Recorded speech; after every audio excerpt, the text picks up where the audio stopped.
Hi guys! Welcome to Let's Share with Jam. Surprise! You can see us. Surprise! Nakikita nyo kami today because it's a special day. Special day. Dahil special episode, dahil Noche Buena and Christmas, yung 2 episodes namin. Makikita nyo kami.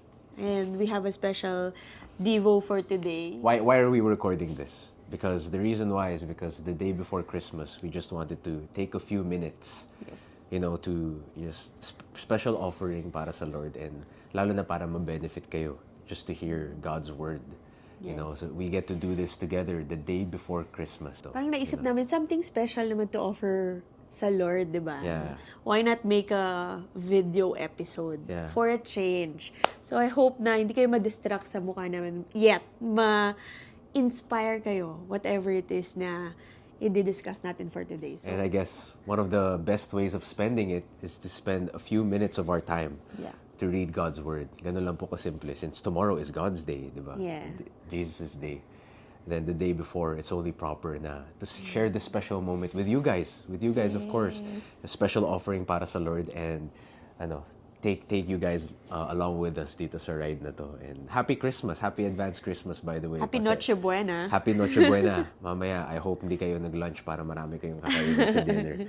But kaya nga perfect yung timing ngayon eh. Kasi Yeah. before we eat the physical food, di ba? Yeah, Let's eat that's perfect. spiritual food. Yes. Di ba? Kaya hopefully we can share this special moment with you guys before our Noche Buena. So let's go ahead and get started. Yeah. We're gonna do what we usually do on our podcast, except this time, nakikita mo yung face namin, there's not really much of a big difference, except we're just gonna read it with you seeing us reading it in front of you. So, if you're a consistent listener, kabisado mo na by now yung title of what we're about to read, which is The Love Language Minute Devotional by Gary Chapman.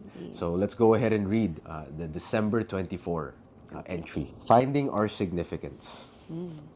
Above all, you must live as citizens of heaven, conducting yourselves in a manner worthy of the good news about Christ. Then I will know that you are standing together with one spirit and one purpose, fighting together for the faith, which is the good news.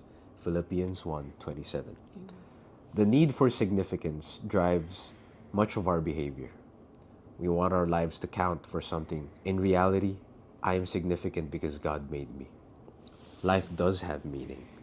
There is a higher purpose, to share God's love with others by spreading the good news. The Apostle Paul encouraged believers to be united in this purpose, and that still holds true today.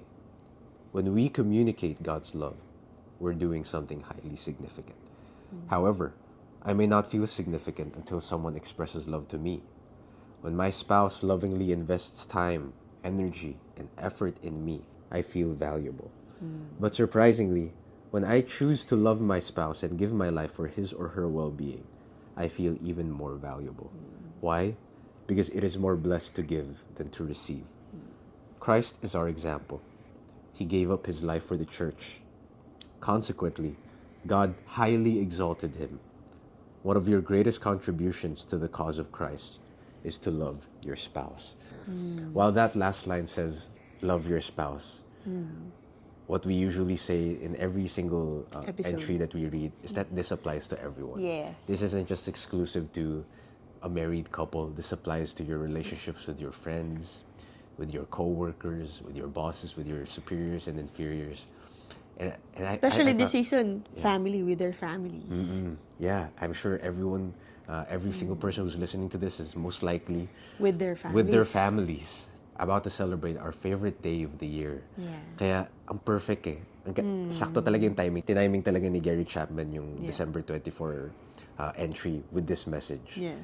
That Christ loved us first. Para saan ba yung Noche Buena? Yeah. Para saan ba yung Christmas Day? Why do we have it in the first place? Why do we celebrate it? Diba? What do we commemorate? Who do we commemorate? Yeah. Diba? This just reminds us, sino ba? Tsaka, Si Jesus.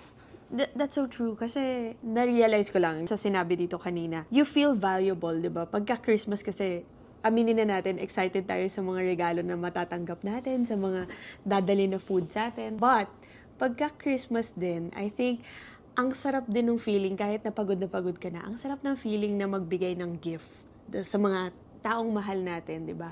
And ito yung sinasabi dito na, surprisingly, when I choose to love my spouse or when we choose to love yung mga family members natin, dito natin mararamdaman yung parang, I feel more valuable pagka meron akong taong, ako yung nagbibigay.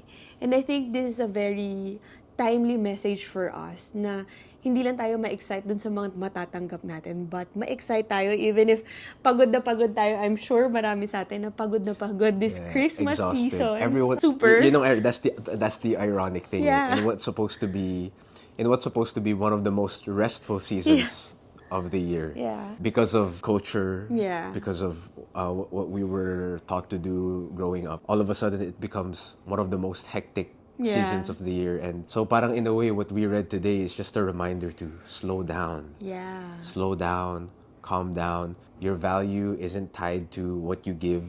Yeah. Your value isn't tied to how many people, give something To you. Give something material to you, diba? But rather, diba, it's such a simple message, but it really is the essence of the Christmas season, the Christmas spirit, which is you're valuable because God loves you, diba? Period.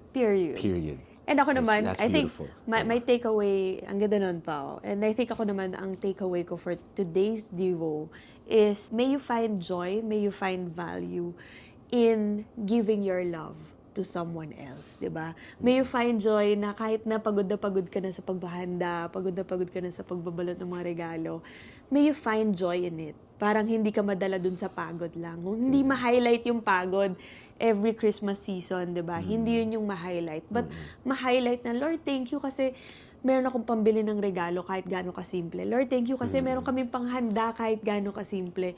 And may you find joy in everything that you will receive, no matter how big or small it is, kahit na, di ba, yung parang sobrang, ay, hindi ko to magagamit, but wow, thank you kasi it's the thought that counts. Ang hirap, di ba, magregalo ngayon. Nakakapagod, pero meron pa rin nagbigay sa'yo. So, sabi nga, di ba, finding our significance in loving others, especially this season, di ba? You find joy in that significance.